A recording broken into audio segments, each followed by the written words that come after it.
You're listening to Marketing Impressions, brought to you by M. Roberts Digital.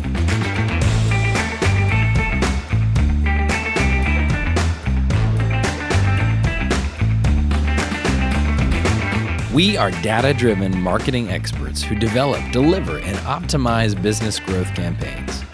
In this podcast, you can expect to expand your knowledge in the big wide world of marketing and hear real-life marketing examples. I'm your host, Jordan Sherrod, and I'm thrilled to make marketing matter for you today.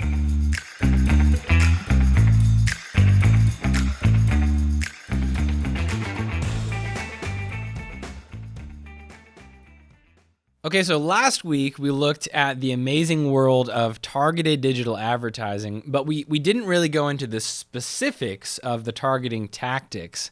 And those are just so rich and powerful that we wanted to do a whole separate podcast on that. So this week, multimedia consultant Shawna Yockey is back, and she and I are going to dig into each of these powerful tactics and help explain to you how you can reach people who are actively searching for your product or service. It's so scary. It is so scary and so awesome at the same time.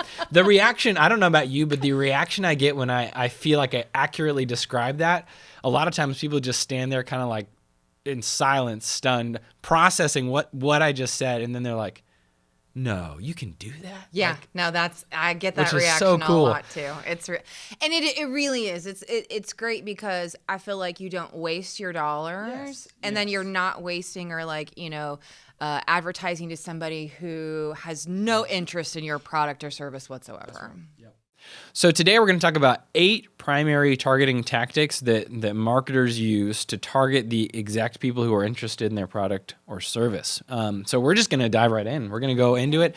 The first one we're going to talk about is just geo-targeting. Okay. Shawna, what would you say is just geo-targeting in general? What is that? So geo-targeting, you're thinking about like what area you want to cover. So what's your target area? So if you just have a business, let's say you have a dress shop or something in Tyler, right, then your target area is probably like either a couple of specific zip codes or Tyler altogether. Right. So that would be your geo-target area. It's just a fancy word for saying just your location. Like where's the location you want to target? It could be the United States. It could be the entire United States, which is great for national brands, right? Who don't really care about where this is. But should this tactic be used standalone? No. Okay. So how does this tactic apply to everything else we're about to talk about? I think we'll get into that as we talk about all of the other ones. Yeah. Fantastic. So just to clarify, this tactic can and should be used with all these other tactics we're talking about. You should definitely always blend your tactics, and once we get to the end of everything, we can kind of go into more detail as to why you should do that. But think of it like this: if you were to cast a net, in the sea, can you cover the whole sea? Right. You can. But realistically, how many fish are you going to get, right? So if you spread that net too wide over, all of the United States, and it's just everybody in the United States, well, how many people is that? Right. I don't know, some god-awful, billions of people, right? Well, I don't think anybody has enough money other than Jeff Bezos and maybe Bill Gates or Elon Musk to be able to pay for that, because that's really expensive. And with that example that you're talking about too, what people want to find is a specific type of fish. Like they want to find a trout because that's the kind of thing that they like to eat. I don't know. I'm kind of extending this metaphor a lot, but you know what I'm saying? Like we want to get specific with what we're looking for. It's a bag of Skittles. Yeah. How many? Right. What color Skittle do you want? Do you want the red Skittles or the purple Skittles? Do you want the red and purple Skittles, or do you want the whole bag? Right. If you want the whole bag, I hope your pockets are deep. Yeah, that's right. Yep. Okay, so the next one is contextual, and so we're kind of what hopefully we're doing as we're beginning to talk about this is kind of starting broad, right? Sure. And then kind of focusing on some more very specific ones. So this is another broad one. Talk to us, Shawna, about what contextual is and how it can be used. So contextual is just a fancy way of saying what context what content are you consuming? So contextually, like if you're reading an article that has to do with finance, then somebody who is in the finance realm, if they're trying to advertise to you and they're trying to sell, let's say, life insurance, then if you're into finances, you're probably, looking at your future and what that looks like. So you might fit within that scope of who they're looking for. And because you're consuming the content related to that, to whatever it is, that's what contextual is. So is this tactic targeting a person specifically? Not necessarily a person specifically, more of like a general group of people. Okay, yeah. So more of a group of people. So like if you were selling a tent or a camping gear of some kind, you'd want to speak to anybody who's interested in outdoors because they're consuming content either by fishing or hunting or any of those other things. They may be in the market or not know they're in the market yet for a particular tent if they decide they want to get into tent camping. So what are some of the negatives then of contextual? Why might you advise against that? Because you can't get really specific on it. It's more of a broader tactic. You can't say, hey, I only want somebody who's fishing for a rainbow trout, right? Like I can't say that. It's more of like somebody who's interested in outdoors or who's interested in fishing itself.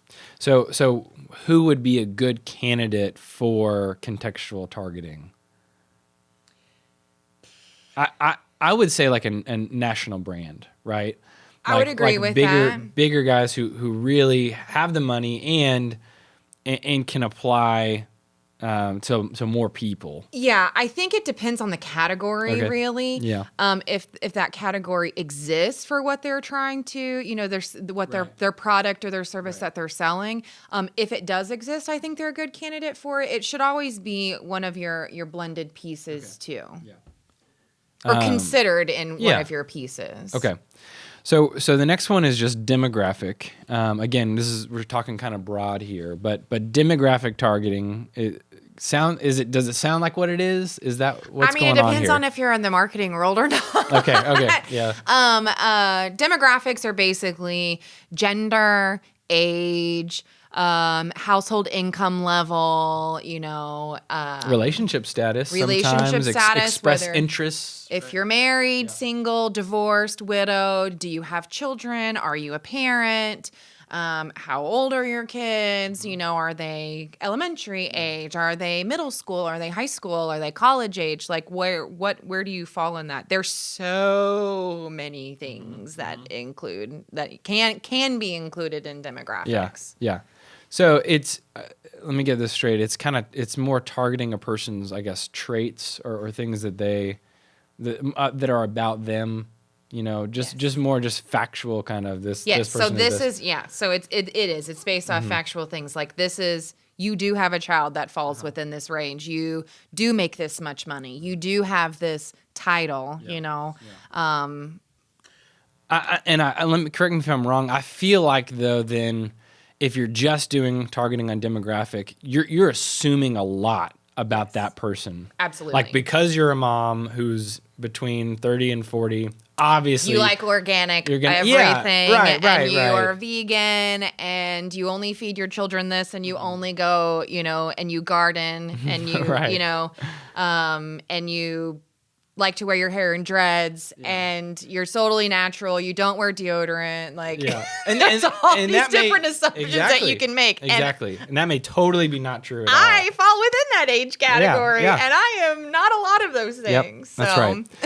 So there's a lot of assumptions here, and that's the negative of just doing demographic. Yes, absolutely. That's good. Okay. So would you say demographic is more specific than like just contextual and geo-targeted though? Or I would say yes, because you can you're looking at those factual pieces of what a person actually is. You're starting to talk about actual people. Yeah. And instead of rather just everybody or whatever, you're starting to narrow down who it is that you're actually looking for and what who you're targeting. And as we your perfect person. And so why is that important? Why is it important to begin to narrow that down? Because every brand and every business obviously caters to a particular person, right? Well, that particular person is your ideal customer. Well, what's that ideal customer look like? Yeah. Do you know what that is? Do they fall within these parameters? Are they interested in these things? Do they live in this area? Or do you want them to all have all of these things and live in this particular area? Yeah. Do you have one message that's going, let's say Tyler is having Rose Festival, right? Tyler has the Rose Festival. Well, they want all of the people in Tyler to show up for a town-only event or something. Well, then that's where that would make sense, where you're only advertising in Tyler because it only applies to people who live within that geographical area. Or like the air show. Like that's a lot of people. There's not a huge, there's not really a big narrowing down of that. It's just a big event that they want a lot of people to come to. Right, and people who are interested in, aircraft and helping veterans or are a veteran themselves or, who support them. Yep, you can go even specificer. Yep. Specificer. We just made up a word. That's right. All right, so the next one is search targeting. Okay. Super powerful, extremely powerful method of targeting. I feel like this is kind of the staple, this is just a good tactic. Yeah, this is where you're going to get the people who are interested in the different things, the different pieces of what you're trying to sell them or what you're trying to provide to them or what message you're trying to get across from them. So how does it work? How does this whole thing work? It's based off of basically keywords, like keywords and phrases. So think every time you go to Google and you type something in, you're interested, that's one of your interests, right? Okay. Or based off of your search history, so what you're doing online, whether you're looking at a pair of shoes or if you're looking for a new cup or, am I usually looking for things that have to do with kids? Am I, events or, something along those lines? Like it's showing what interests you have with your behavior online. Okay. So it targets people based on their search history from websites like, Google or things like or that. And there's more than other that, ones. right? Yeah. So you're talking about the whole gamut. If you're going to CNN or Fox News or MSNBC, any of the news sites or Amazon or anywhere else online, if you're putting anything into a search bar anywhere, that's part of your search history. And usually the cool thing about this is it's not just like, the cool thing is that you can target people making those searches not only just yesterday or last week, but even a month or two prior, to when you're launching your campaign, who all was searching for this specific thing, right? Right. And so an example of that might be when you're searching for something like pest control near me or whatever on Google.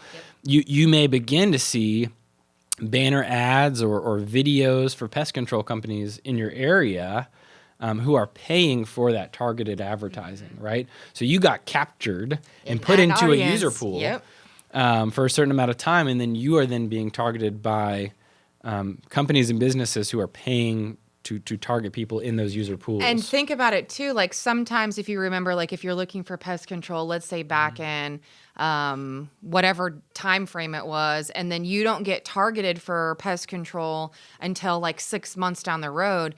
Well, the person who's paying for that advertising, this is getting kind of in the weeds, but the person that's paying for that advertising, they're paying for maybe a user pool that was interested in that at that time, but then has since moved on. Right. A better example would probably be looking for a car. Yeah. Like if you're starting to look for a car, let's say in January, and you end up buying the car, okay, well then you're not in that pool anymore. Right. But then you're getting served still ads to buy a car, and you're like, dude, I already bought the car. Yeah. Like, leave me alone. Yeah. Well, and so to that point, that's why it's so cool that we can control how far back the recency is what we call it, of when a person was entered into that user pool, right? To make sure that we're actually targeting. And that's kind of how we differentiate from our competitors too. Right. It's because we're able to do that, whereas other folks in the market are not. So, it's just knowing your product and knowing how to use it. Right. A lot of those companies are buying large lists and then targeting those like a box. that are old. It's data that they've just collected, and they're just kind of holding it there for a while. Now, who wants it? All right, here you go. You can have it, and it's not fresh. It's not moving and vibrant and live. It could be from 6 months ago. It could be from a year ago. It could could be from 3 months ago. But the great thing about what we use and how we're able to do it is it's literally like a list that was updated 24 hours ago. Yeah. So it's beautiful. it's pretty awesome. So the next tactic that is this tactic is going to be similar to the next two after it. Okay. But this is geofencing. Now, this is when you get into a little bit even more of the creepier stuff, which I love. It's so cool. And people are like, is that legal? Yes, 100% legal. But geofencing is a tactic that utilizes the capabilities of the location GPS services on mobile phones to track the location of users who visit a particular, a very, very particular geographically set area. Like I'm talking as small as a building, a single building, and then are targeted based on their in-person visits. So did that make sense? I like to explain it like this. Like if I'm over here and I'm McDonald's and across the street there's Burger King, right? What I can actually do is I can draw on a Google map in this program that we have. It's an invisible fence. A literal, like a fence around Burger King. And I can say, okay, everyone who goes into that fence with the GPS location services enabled on their phone, I want to target them with McDonald's ads. And then the creepy part is when you can show people in reporting. So let's say we're talking about that same McDonald's, and we did geofence the Burger King. And well, at the end of the month or at any point in time, we can say, okay, well, we captured X amount of people within that fence, and we got this many people to come into. Yes. We can show how many people actually came to McDonald's after seeing the ad that they were served in the Burger King parking lot. Yes, insane. We can, it's super crazy. Yeah, so it's great that. for a business when you're talking about return on investment, because when you're putting these ads together and then putting them out there in the universe wherever your geofences are located, and then we can show, that somebody came back to your business. Yeah. I can't show you if they bought something, but I can show you that they walked in. So I can lead a horse to water, but I can't force them to drink. Yep, so I can lead them to you. You got to do the rest. Yeah, that's right. Yeah, it is just, you begin, I mean, maybe your mind's just spinning right now thinking about all the things you can do with it, because you can begin to get so creative about where you target. And there are some restrictions as far as like, for example, like healthcare. Like I can't target specific areas of a hospital if I want to serve, ads about cancer treatment or, something like that. There's a lot of, there is, to keep it, legal. Yeah. There's a lot of red tape that we have to abide by. But honestly, not a lot. There's not. You don't really run into that a lot. Let me ask you this: who have you seen in the past be the most successful at using geofencing as their tactics? Like what kinds of businesses or industries do you see as most successful using this tactic? So service providers. So one particular comes to mind. I have a healthcare client. They have a private practice. And so they have used geofencing as conquesting, which is what we're talking about, basically, the Burger King of the healthcare world. You're geofencing their competitors, and then we can show that patient, was in that geofence and came back in and then was seen by one of their providers at their clinic. That's big. Like, that's really big. So, anybody, I mean, every business is in the business to make business, right? Is to make money. Right. So, identify your competitors, find out where they're at. And if there's foot traffic to that place, that's a key component in this particular tactic, is you have to have something that people can physically walk into, or as your competitors, they have something that they can physically walk into too. Something that I've seen the most successful with these, as far as numbers go, is usually either like retail or like auto. So a really successful industry using this tactic is like the furniture and mattress industry. Yes. Because a lot of people are going in there actually looking at these products and going from store to store. Like that's what we do when we look for couches. We go to different stores and we want to sit on it. I want to sit on it. Right. Right. And so this is a great tactic for that. And same with the auto industry. A lot of times people are looking at different lots and moving around. And so it's a great opportunity to capture those people. And that's a great way as far as like when you're geofencing your competitors, when you speak about auto lots, well, I can geofence a used lot versus a new lot or one or the other. So you're going to get people who are looking for new inventory versus used inventory and vice versa. So, I mean, it works to that too. Yeah.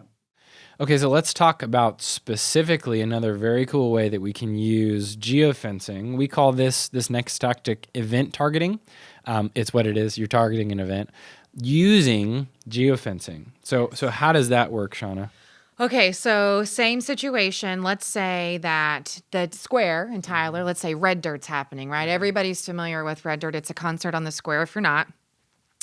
We can say, okay, well, I want to encompass from this street to this street on north, south, east, west. And so you make this, you can either make a box, you can make an oblong shape, you can make a trapezoid, you can make any shape that you need to fit your different parameters, because sometimes they can get a little wonky. Anybody that steps inside of that fence then gets that's the trigger, right? So then they start receiving ads for whatever it is that you're advertising. Whether that be, let's say it's a water company, right? Let's say that Nestle water really wants people to get thirsty, so that way they buy their water on site, right? So they'll start delivering ads to the phones saying, okay, oh, this water tastes so great, it quenches your thirst. And on a hot day, you're thirsty. Okay, well, where's the Nestle water station at, right? So then you're looking at that. So, and there's different ways too. If it's at an expo center, think of a manufacturer or a retailer that's looking to sell their products at an expo. You can set that event targeting fits up around there to capture those people who are going to the expo for a specific purpose. Right.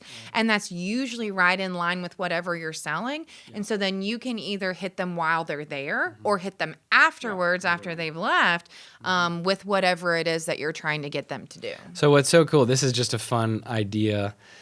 So maybe like to have a booth at an expo costs, let's just say $1,000, sure. Right? So very cheap booth. Yeah. Well, my point is this: you could spend half of that and target the people that are there at the expo, right? Without ever even being there. If say it's an expo for, I don't know, baseball cards or whatever. And you are like, I don't want to spend $1,000 there, but I will capture that target audience. You can still spend, less than that and still hit people who are going to that expo, later on or afterwards. Or if you weren't able to get in on the expo because you're too late or there wasn't enough space or whatever. Or if it's something that you're looking to get into. Let's say that you are I don't know, you make lights, right? Like you make lights, you make studio lights, because we're in here like all these pretty, really bright lights. And you're like, okay, well, the current use for studio lighting is for setups like this, right? You're in the studio and you're using lighting. Well, what if you want to start branching out into like spotlighting or something for homes? Yeah. Well, then you can see if all those people are there for studio, or the spotlighting thing, is there a market for it? Test it out on something that's there if you want to start to get into that. Yeah. It's just one of the pieces in different like ways you can, think outside the box and use it differently other than just, hey, I want to sell my product. I'm doing it for market research. Yep. So a third tactic in which we utilize geofencing is something called addressable targeting. This one is somewhat new. It's been around now for a couple of years with us. But addressable targeting, in my mind, is essentially a combination of demographic targeting, of geolocation targeting, but then also geofencing targeting. So talk to us a little bit about what it is, how we use it. Sure. What.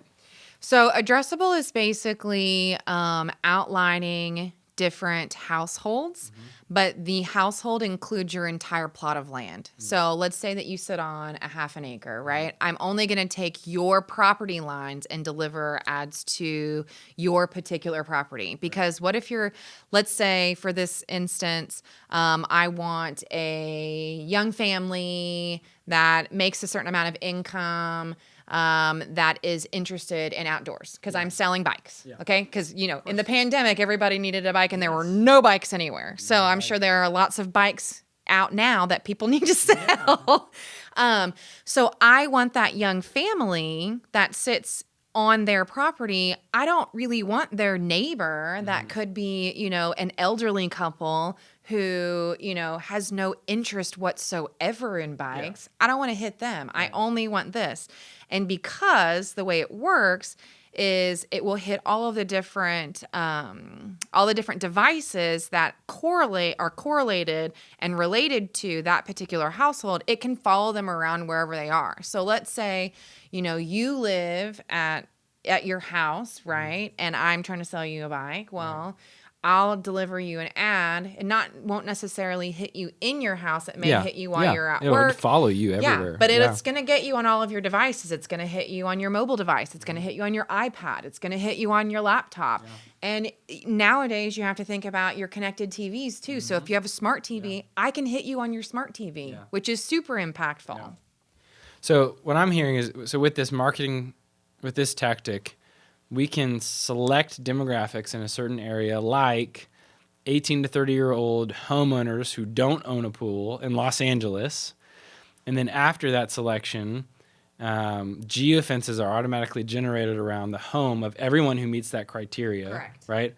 And then every device in that home is then targeted with these ads. Correct. Right? Okay. Especially in your analogy where you're trying to get people to buy a pool. Right. That totally makes sense. Yeah. Yes. But isn't that crazy that you can literally say, I want to target 18 to 30-year-old homeowners who don't own a pool in Los Angeles? Like whoa, okay, now we're getting into the nitty-gritty of this is powerful stuff. And then when you layer in on top all of those other pieces, going back to initially, it takes 18 to 20 touch points to get somebody to take action on, something that they've seen. If you're getting them with the geo-targeting because they live in LA, are you getting them with the contextual because they're looking at, what it takes to put in a pool, different, is it hard? Is it easy? What does that look like? Then you add with the addressable, then you add the search that we're doing. Well, they're looking at all of those things. They're not only reading articles talking about what it takes to have a pool, but they're also looking at, they're searching for different pieces. Well, what kind of a pool? Or, what tile should you put on a pool? Or what fencing should you put around a pool? All of these different things. That's why it's so important to have a blended campaign, going back to that cake reference, we've got to have all of the ingredients to bake that cake and to make it taste good. Yeah, so absolutely. Yep. So the last tactic we're going to talk about is site retargeting. So site retargeting is a must for every business with a website. It's part of that. Which every business should have a website. Every business should have a website. That's a silent plug. Every business should have a website. Yeah. But it's the process of targeting people who have visited your website in the past. These are people that are interested or have some sort of interest in your product or service, especially if it's a lower level page of like your products. You know what I'm saying? Not necessarily just your homepage, which you could track and target, but also these very specific lower level pages. We can target all those people by using a pixel of code. With ads, directing back to your website. So what's the value of that? What are some more examples of why you would use site retargeting? Sure. So site retargeting is a very powerful tactic as well because you've already got somebody who's been to your website. So they've at least seen your brand. They see what you, hopefully they've scroll down all the way to the bottom of the page to see what you have. So you're re-engaging an already engaged consumer, right? And it goes back to the dating analogy I'd used in a few podcasts ago of you're building this relationship. Yes. And ultimately, hopefully you want to ask a question. excuse me, I just hit my mic. You're building this relationship, and hopefully you're going to build to this ask where hopefully they say yes, right? Right. Right. So it's a super powerful tool in that if you are trying to get somebody to buy a particular product, if they visit that product page on your website or service, product or service, they visit that webpage, then they're going to get retargeted. So it's like they come to your website, they see something, and then you send them a message later. It's in an ad form, right? Like they're not getting a text message. They're not getting an email from this unless they sign up for something. But they're going to see your ad placed somewhere else. That's basically a reminder ad that says, hey, we miss you.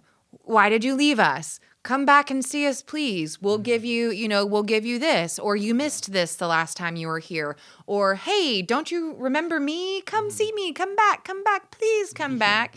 And usually people do. I mean, there's a pretty good return rate on site retargeting when you're utilizing it with a blended campaign. Yeah, that's right. And this tactic can also be used in reverse. Meaning that you can count conversions, and so what I mean by that is you can place a pixel on your website, and you can track. Okay, someone who saw my ad, did they get to this particular page, and that I'm calling a conversion. It could be like, for example, you send out this general ad. Someone clicks on the ad, they go to your website. And not general ad, sorry, this product ad. Someone clicks on the product, they go to your website, and then they're looking around and stuff, and then they're like, yeah, like I'll buy it, or I'll sign up for information, or I'll book an appointment. And they do that, and then after that, they're redirected to a thank you page. This is just an example. And what we can do then is say, okay, everyone who lands on that thank you page, we're counting that as a conversion. Like they bought something, or they engaged with something, or they booked something because they got to this page, right? Otherwise, they wouldn't get to that page. So you can use that same kind of code to track at the end in campaigns that you're doing as well. Yeah, it's a super powerful tool. Really, it really, really is.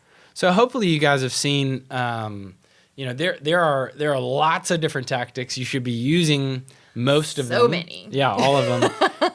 And they range from very general to very specific. And the goal with this as marketers is to be smart and to not just blast a message out there, because you don't want to waste your money on people who aren't interested or aren't ever going to buy your product. Right. You want the smarter you are with your marketing tactics, the more value you're getting for your dollar, the more engagement you're getting from your consumer, and ultimately you're getting a better return on your investment because you're going specific. And having somebody to help guide you in that journey is really important, because I wouldn't do a full a branding campaign with all of the different tactics. Like I would be specific in choosing which ones go with which.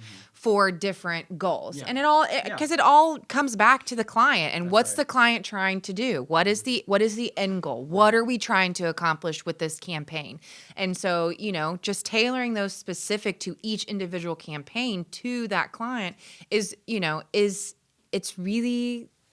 what we do. Yeah, it's not a one size fits all. It is not. It's definitely custom. A lot of agencies operate that way, as they just kind of throw you into this funnel that's not necessarily tailored for you. So make sure that you are getting what's tailored for you and your marketing needs. Yep. So thanks for joining us. Hopefully this was insightful, and we'll see you again next time on our podcast. Marketing Impressions is brought to you by M. Roberts Digital. M. Roberts Digital is your local marketing company with global reach. We uniquely and proudly offer every kind of marketing imaginable for our clients' campaigns. Quite simply, we make you successful. By hitting our goals month after month, M. Roberts Digital has continued to grow year after year and achieve unprecedented success. You can learn more and start your own marketing campaign at mrobertsdigital.com.